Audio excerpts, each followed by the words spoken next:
मसीह में मेरे प्रियो, आप सबों को मसीह यीशु के नाम से स्वागत करता हूं।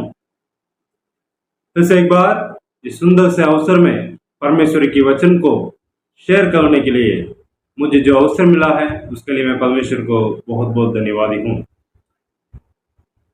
इस महीना की प्रतिज्ञा के रूप में हमें यशायाह की पुस्तक अध्याय 66 का 13 परमेश्वर ने दिया है, जिसमें इस प्रकार से लिखा है कि जिस प्रकार माता अपने पुत्र को शांति देती है, वैसे ही मैं भी तुम्हें शांति दूंगा। हाँ प्रियो, परमेश्वर का प्रेम एक माता के प्रेम के रूप में यहाँ पर वर्णन किया गया है। और माता भी अपने पुत्रों को कई बार भूल सकती है, लेकिन वे कभी हमें भूलेंगे नहीं। यही हमारा परमेश्वर का वचन हमें सिखाती है। मेरे प्रिय भाइयों एवं बहनों, कई प्रकार की सिचुएशन में, परिस्थितियां में इस दुनिया की हर प्रकार की रिश्ताएं हमें छोड़कर चले जाती है। एक छोटी सी बातों में, एक मनमुटाव में हमारे रिश्ता को तोड़ देते हैं और कई सालों सालों तक लग जाती है। हो सकता है मरने के बाद, हमारा मृत्यु के बाद कोई किसी ने बोला तो आकर के एक फूल माला को चढ़ा देंगे, बस। उसके बाद एक दो शब्द, हाँ उसने ऐसे था वैसे था। किसको चाहिए मेरे प्रियो, अगर परमेश्वर का प्रेम के बारे में अगर हम यहाँ पर देखें तो एक माता का समान एक यहाँ पर प्रेम को वर्णन किया गया है। उसका एक उदाहरण को मैं आपके सामने, दो उदाहरण को मैं रखना चाहता हूँ। उसका पहला उदाहरण हम व्यवस्था विवरण की पुस्तक अध्याय 32 का 18 में हम देख सकते हैं। जिस चट्टान से तू उत्पन्न हुआ उसको तू भूल गया, और ईश्वर जिससे तेरी उत्पत्ति हुई उसको भी तू भूल गया। इंग्लिश में अगर आप लोगों के पास अगर इंग्लिश है तो इंग्लिश में भी कृपया करके उसको पढ़कर देख लीजिएगा। You neglected the rock who begot you and forgot the God who gave you birth. मेरे प्रियो, यहाँ पर जिस रीति से लिखा है उसका अर्थ को समझ करके अगर हम पढ़े तो परमेश्वर ही हमारा माता है। Hallelujah, hallelujah.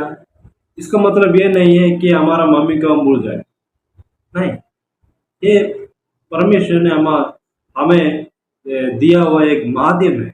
हम यहाँ पर इस दुनिया में आने के लिए एक माध्यम है ना। उसको हमें बोलने के लिए जरूरत नहीं है। हमें उनको प्यार करना है, प्रेम करना है, कभी बोलना नहीं उन्हें भी। ओके, कई लोग हमारा मम्मी या हमारा बाप या कोई रिश्तेदार भी हो, कोई हमारे साथ रहने से भी उनका महत्व हम नहीं जानते। आपको मालूम है, कोई आपके साथ नहीं रहने से ही उनका जो महत्व जो है आपको पता चलेगा। मेरे प्रियो, कई बार हम हमारा मम्मी को या हमारा बाप को कोई वैल्यू नहीं देते हैं, तो वो गलत है। क्योंकि आज है कल नहीं रहेंगे। जब तक हम रहेंगे तब तक हमें जो परमेश्वर ने दिया है उसे हम वैल्यू करना है, उसे हम प्यार करना है, उसे हम प्रेम दिखाना है, उसे हमें मर्यादा दिखाना है। हम अभी परमेश्वर की प्रेम की ओर हम मोड़ेंगे। यहाँ पर हम देख सकते हैं परमेश्वर ने हमें जन्मा है। उस चट्टान से ही हम उत्पन्न हुए हैं। हमें ईश्वर ही हमें जन्मा। दूसरे उदाहरण की ओर हम मुड़ेंगे। परिचित एक घटना है, यूहन्ना रचित सुसमाचार अध्याय 6। इसमें 5,000 लोगों को खिलाते हुए और 12 कटोरियां और वो लोग बटोरते हैं, है ना।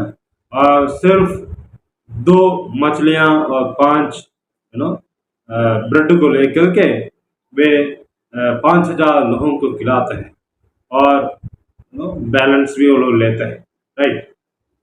यहाँ पर हम उस अध्याय को कुछ पदों तक, पहले के पदों तक अगर हम लोग देखें तो कई सारे लोग उनके पीछे होने लगे और उनके सुनने के लिए आ गए, है ना।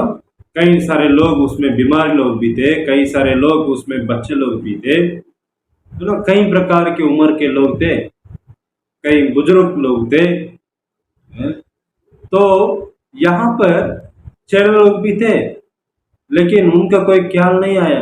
लेकिन यीशु मसीह का एक ख्याल आया कि उन्हें कुछ खिलाने के लिए दो, उन्हें कुछ खाने के लिए दो। हाँ प्रिय, हमें पता है कि हमारा मम्मी लोग या हमारा बाप लोग कितना कष्ट उठाता है, कितना कष्ट उठाता है हमारे, हमें खिलाने के लिए, हमें खाने के लिए, खाना देने के लिए कितना दौड़ते हैं, कितना काम करते हैं, कितना परेशानी करते हैं, कितना परिश्रम उठाता है नो। कई सारे बच्चे लोगों को ये सब मालूम नहीं, लेकिन ये गलती माँ बाप आपको भी है। क्या है, हम कई बार हमारा कष्ट को हमारे बच्चे लोगों के पास देते नहीं है और बताते नहीं, वो भी गलत है। बताना है उन्हें, समझाना है कि बेटा बेटी, मैंने इतना कष्ट उठाया है, इसका मतलब ये नहीं है आप भी कष्ट उठाओ, नहीं है, ऐसा नहीं है। हम ये समझाते हैं कि हमने कितना कष्ट किया है, हमने कितना परिश्रम किया है उनके लिए। अगर हम नहीं बताएंगे तो हमारे लिए और कोई तो बता नहीं सकता, हमको ही बता, है ना? यहाँ पर परमेश्वर का वचन हमें साफ रीति से बताता है कि अगर कोई हमें बोले या ना बोले, कोई हमें साथ है या ना है, लेकिन परमेश्वर, हमें जन्मा हुआ परमेश्वर हमारा साथ, हे स्वर्गीय पिता करके हम पुकारते हैं। कई बार हम बोलते हैं, जब हम उसको बोलते हैं कि उसका अर्थ को समझ करके हमें बोलना है कि हमें वो वास्तव में ही वो पिता और माता है। हाँ प्रिय, परमेश्वर करे।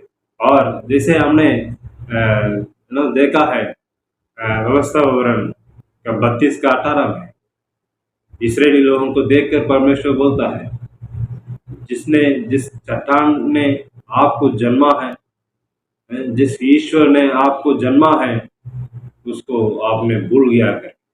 मेरे प्रिय, ऐसी स्थिति हमारे जीवन में न हो, इसको हमें समझ करके हम आगे बढ़े।